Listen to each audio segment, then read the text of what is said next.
இதனால நமக்கு வந்து ஒரு சிம்பிளான கொஸ்டின் தான். பட் பேசிக் வந்து அண்டர்ஸ்டாண்ட் பண்றதுக்கு நமக்கு வந்து ரொம்ப மோர் யூஸ்ஃபுல்லா இருக்கும். ஓகேவா?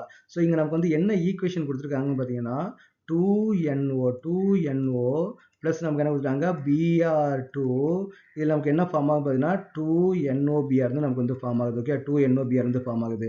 அப்போ இந்த பேலன்ஸ் ஈக்குவேஷன் நம்ம என்ன தெரிஞ்சுக்கலாம்னு பார்த்தீங்கன்னா 2NO மாலிகுல் ஒரு Br2 வந்து நமக்கு ரியாக்ட் ஆகி 2NOBr வந்து நமக்கு வந்து ஃபார்ம் ஆகுது. அதாவது இப்போ நீங்கள் ஒரு 100 மாலிகுல் எடுத்துக்கிட்டீங்க அப்படின்னா அது நமக்கு என்ன இந்த 2 மாலிகுல்ஸ் வந்து குறைஞ்சிது அப்படின்னா புரோமில் வந்து ஒரு மாலிகுல் நமக்கு வந்து குறையும். இங்கே 2 மாலிகுல் வந்து நமக்கு வந்து ஃபார்ம் ஆயிருக்கும். இதை நம்ம வந்து பேலன்ஸ் ஈக்குவேஷன் நம்ம வந்து தெரிஞ்சுக்கலாம். ஓகேவா? அப்போ இங்கே என்ன கொடுத்துருக்காங்க இனிஷியலாக நமக்கு வந்து என்னோட கான்சன்ட்ரேஷன் எவ்வளோ கொடுத்துருக்காங்கன்னா 0.087 வந்து கொடுத்துருக்காங்க இல்லையா? அப்போ இது பார்த்தா 0.087 வந்து இருக்குது. Br2 நமக்கு வந்து இனிஷியலாக எவ்வளோ எடுத்துருக்காங்க 0.0437 வந்து நமக்கு வந்து இருக்குது. ஓகே அப்போ நமக்கு வந்து இனிஷியலாக அந்த ரெண்டையும் நம்ம இவ்வளோ எடுத்துருக்கும் போது NOBr எவ்வளோ இருக்கும் 0 தான் இருக்கும். ஏன்னா இனிஷியலாக அது வந்து ஃபார்ம் ஆகவே இல்லை. இப்போ தான் நம்ம அந்த ரெண்டையும் நம்ம வந்து மிக்ஸ் பண்ணியிருக்கிறோம். அப்போ ஈக்குவிலியம் அட்டைன் ஆனதுக்கு அப்புறம் அந்த ரியாக்ஷன் வந்து ஆல்மோஸ்ட் முடிஞ்சிருச்சு. அப்போ நமக்கு எவ்வளோ ஃபார்ம் ஆயிருக்குன்னு பார்த்தீங்கன்னா 0.0518 வந்து NOBr வந்து நமக்கு வந்து ஃபார்ம் ஆயிருக்குது. அப்போ அந்த பேலன்ஸ் ஈக்குவேஷன் வந்து இது எவ்வளோ குறையுதோ அவ்வளோதான் இது நமக்கு வந்து ஃபார்ம் ஆகும் இல்லையா?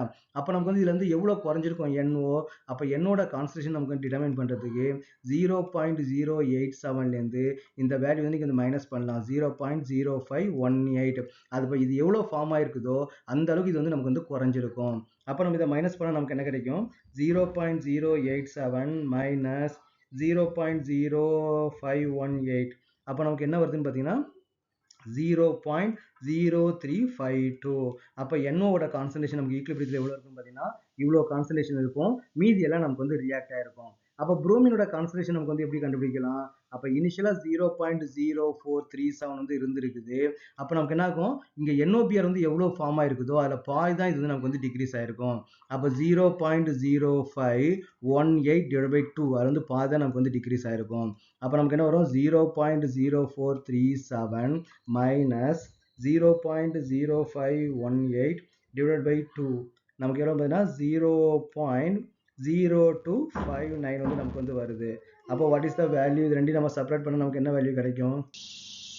ஸோ Br2ஓட கான்சன்ட்ரேஷன் எவ்வளோ இருக்குன்னு பார்த்தீங்கன்னா 0.0178. அப்போ ஈக்குலிபிரியத்தில் Br2ஓட கான்சன்ட்ரேஷன் நமக்கு எவ்வளோ இருக்குன்னு பார்த்தீங்கன்னா இவ்வளோ இருக்கும். NOவோட கான்சன்ட்ரேஷன் நமக்கு எவ்வளோ இருக்கும் பார்த்தீங்கன்னா இவ்வளோ இருக்கும். NOBr வந்து கான்சன்ட்ரேஷன் நமக்கு எவ்வளோ இருக்குன்னு பார்த்தீங்கன்னா ஆல்ரெடி இங்கே கொடுத்துட்டாங்க.